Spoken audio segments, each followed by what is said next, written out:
जब से आप सत्ता में आए हो तब से आप लोगों ने कोई जिक्र नहीं किया कि हमें छात्र संघ चुनाव आज बहाल करवा देंगे, कल करवा देंगे, मुख्यमंत्री जी से मिलते हैं। अब सत्ता में बैठने के बाद भी मुख्यमंत्री से मिलने की जरूरत होती है क्या इन चीजों के लिए? जब आप सरकार में होते हो तो सरकार के हिसाब से काम करना पड़ता है, जब आप विपक्ष में होते हो तो धरना प्रदर्शन करके भी उसका एक विरोध भी किया जा सकता है। अगर सत्तासीन पार्टी के प्रदेश अध्यक्ष के नेतृत्व में ज्ञापन दे रहे हैं तो फिर विपक्ष के पास क्या काम बचेगा? अगर आप लोग ही ज्ञापन दे रहे हो अपनी ही सरकार के खिलाफ कि लोगों को रोजगार चाहिए, किसान बात करने के लिए जा रहे थे, दुष्यंत जी वहां नहीं आए, पुलिस ने लाठीचार्ज किया, किसानों के चोटें भी आए, मुकदमे भी दर्ज हुए, तो फिर किसान देसी कैसे हो गए? विरोध करने आया है और माननीय डिप्टी सीएम उनको बुला रहे कि आप मेरे से बात करो, अंदर आओ, खाना खाओ, बात रखो, अपना पक्ष रखो, फिर भी वो लोग नहीं आ रहे, तो उसमें डिप्टी सीएम का कोई कसूर? आनंद सिंह डांगी ने मैम हल्के को पीछे धकेलने का काम किया। 10 साल वो लगातार सत्ता में थे। भूपेंद्र सिंह हुड्डा प्रदेश के मुख्यमंत्री थे और विधायक थे आनंद सिंह डांगी जी। मैं उनसे पूछना चाहूंगा, उन्होंने मैम के अंदर 10 साल के अंदर क्या विकास करवाया? अब बलराज कुंडू जी 3.5 साल से 3 साल 8 महीने से वहां विधायक हैं। पहले तो नरेंद्र मोदी के, आदरणीय प्रधानमंत्री जी के, अमित शाह जी के, उनके पोस्टर लगा के भारतीय जनता पार्टी के नाम पे लोगों की वोट ऐंठने का काम किया, लोगों के साथ विश्वासघात किया। मैं गारंटी देता हूं आज भी कुंडू जो सरकार के खिलाफ बोलता है, आज भारतीय जनता पार्टी उसको मंत्री बनाए तो कल से भारतीय जनता पार्टी के गुणगान गाते हुए बलराज कुंडू आपको दिखाई देगा। बलराज कुंडू भारतीय व्यक्ति है जिसने स्वयं बताया था। मैं आपके माध्यम से बलराज कुंडू से एक बात पूछना चाहूंगा, ऐसी कौन सी मशीनरी है, ऐसा कौन सा व्यापार है 700 करोड़ के 7,000 करोड़ 4 साल में उसने कर लिए? भारतीय जनता पार्टी के साथ रह के, भारतीय जनता पार्टी से लाभ लेके वो 700 करोड़ का 7,000 करोड़ किया है? या कोई मशीनरी या कोई घर नोट छापते हमें भी बताने का काम करे? दूसरों पे आरोप लगाना आसान है, अपने गिरेबान में जाके आज उनको धरती अपने खिसकती हुई नजर आ रही है। दूसरों हल्के में घूम रहा, अपने हल्के को छोड़ दिया है। उसको ये लग रहा है कि मैम में उसकी जमानत जब्त होगी। मैम के लोग उससे दुखी हैं क्योंकि विकास के लिए मैम हल्का आगे बढ़े, इसलिए बलराज कुंडू को वोट दिया था, इसलिए वोट नहीं दिया कि मैम हल्के को और 5 साल पीछे धकेल दे। जब भारतीय जनता पार्टी की 40 सीटें आई, सबसे पहले किसी का बयान आया था, आप यूट्यूब उठा के देख लेना, चैनलों के माध्यम से देख लेना, बलराज कुंडू का आया था कि मैं भारतीय जनता पार्टी के साथ हूं, मेरी बात भी होगी, और विधायकों से भी इसने संपर्क किया था और इसने तो ये भी कह दिया था कि मुझे ये मंत्री पद मिलने जा रहा है और मैम हल्का तैयारी करे। ये निजी स्वार्थ की राजनीति करता है। ये जो बसें चलाई है, मैं भी मानता हूं अच्छी पहल है, हमारी बहनें हैं, बैठ के आती है, उनको सुविधाएं मिलती है, लेकिन कलानौर में क्यों नहीं चलाई? उसका हल्का तो कलानौर है, भाली उसका गांव है। आज मैं उससे पूछना चाहूंगा, भाली में क्यों नहीं चलाई वो बसें? तो बड़ियानी गांव में क्यों नहीं चलाई? जहां उसको चुनाव लड़ना है, जहां राजनीति करनी, सिर्फ वहां बसें चलाई है। तो अब निजी स्वार्थ के लिए चलाई। तो बसों का भी आप सभी को भली बात ही पता है कहां से क्या फंड आता है, जेब से कोई एक मात्र 1 रुपया लगाता हो बलराज कुंडू। आज बलराज कुंडू में इतना अहंकार है, इतना तो रावण के अंदर भी नहीं था। सारी चीजें पैसे में तोलता है।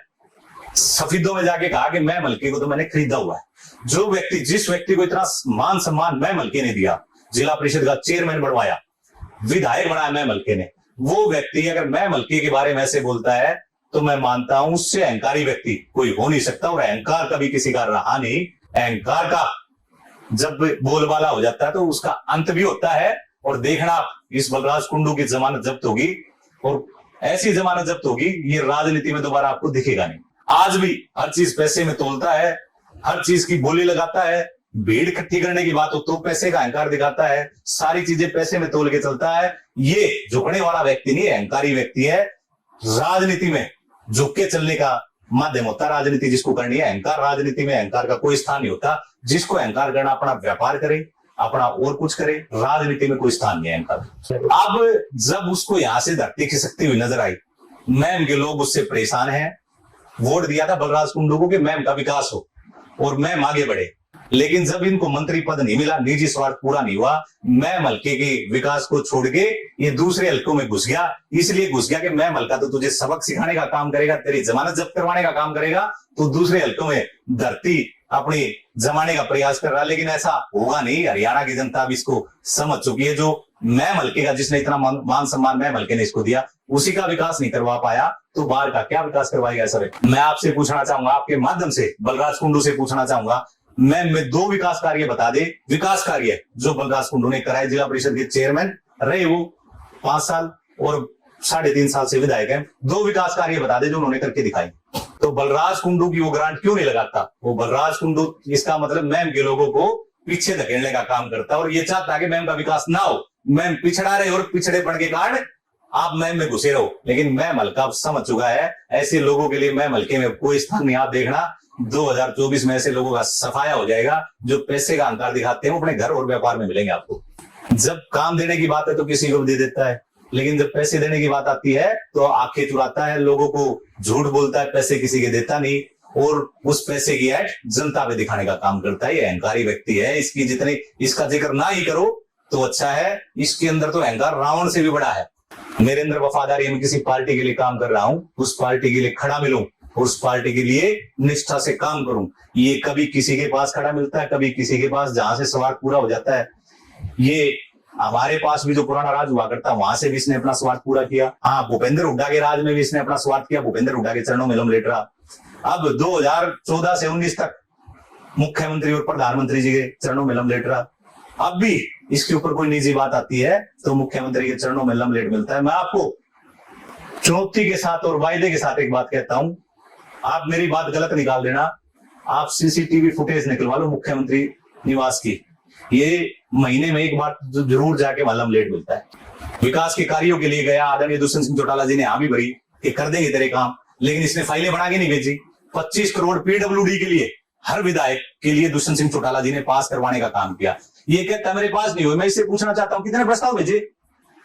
ये प्रस्ताव बना के भेजेगा, कोई मांग पत्र भेजेगा, मुझे बहनी बैरों से लेके बहनी महाराजपुर की सड़क पक्की करवानी है, तभी तो काम होगा, तभी तो पैसे रिलीज होंगे। ये कहता कि काम नहीं करती सरकार। अरे भाई, आपने प्रस्ताव कितने भेजे?